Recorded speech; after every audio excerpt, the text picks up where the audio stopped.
Alors on est quand même dans une ville de 90 000 habitants, donc c'est pas rien. Et il y a 116 nationalités. Et donc nous, à la mairie d'Aubervilliers, au service prévention et éducation pour la santé, on côtoie les jeunes de la 6e à la terminale. Donc on les côtoie vraiment régulièrement et donc c'est une sorte de suivi. On utilise leurs mots pour pouvoir les sensibiliser, les toucher. Et une fois qu'on adopte leur code, entre guillemets, et bien là on arrive vraiment facilement à les toucher pour justement sur des questions liées à la sexualité. Quand on est au pied d'immeuble avec notre bus, ils viennent nous voir pour se dépister, pour nous poser des questions et ils nous racontent tout.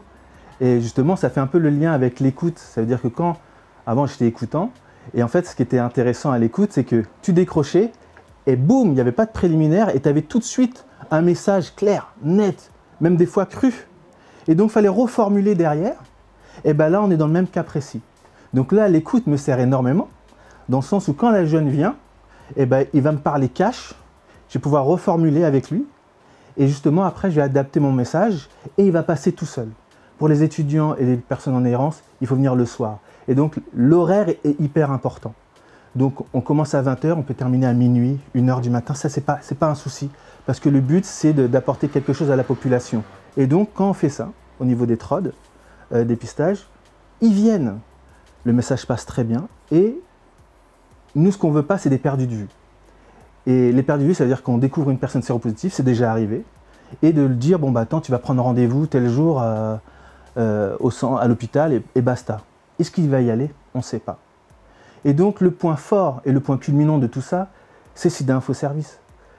Ce qui est hyper intéressant, c'est avec SIDA Info Service, il n'y a pas de perdu de vue. On prend tout de suite un rendez-vous avec un écoutant, la personne elle aura toujours le même écoutant, on l'a fait, ça a marché tout de suite. On oriente sur un prénom ou sur un pseudo. Et comme l'amplitude horaire à SIDA Info Service est telle que la personne elle peut être accompagnée sur des prises de rendez-vous. Et donc ça, c'est hyper intéressant. Donc on crée ce lien-là lors des TROD, on ne le lâche pas, on lui explique comment ça va se passer, la ligne d'accompagnement, et comment on va l'accompagner à l'hôpital pour son premier rendez-vous pour faire justement sa sérologie de confirmation. Et là, après, on ne les perd pas. J'appelle SIDA Info Service pour leur demander alors est-ce qu'il a appelé ou il n'a pas appelé. Il a appelé, ça se passe bien, j'ai eu 3 rendez-vous, 4 rendez-vous, aujourd'hui il va bien, etc. Donc on a aussi justement derrière, on n'est pas sur du one-shot, on a la continuité de ce qui s'est passé lors de notre premier TROD. Dans toutes les actions qu'on a menées au service de la ville, auprès des jeunes et notamment au niveau des TROD, on a toujours mis SIDA Info Service dans le film. Pourquoi? Parce que c'est incontournable.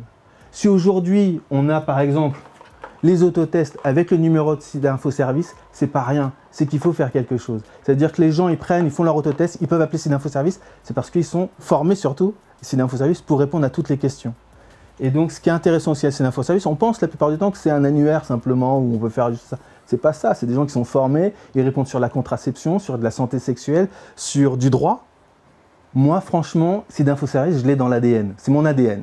On va dire ça comme ça, c'est-à-dire que je suis un ambassadeur de SIDA Info Service. J'ai l'impression de ne jamais avoir quitté SIDA Info Service parce que quand je vois, quand je travaille sur, ou quand on travaille sur ces thématiques de risques liés à la sexualité, etc., les questions reviennent sans arrêt, sans arrêt. Et tu vois qu'il y a une génération qui est derrière, qui est encore plus cramée que les autres précédentes et qui ne font même pas attention à ce qu'ils font. Et donc je me dis, bah, heureusement que SIDA Info Service est là. Heureusement qu'on oriente, heureusement qu'on va...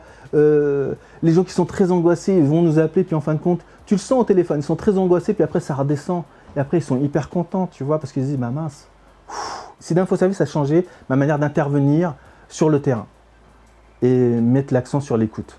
Et ça, c'est pas mal.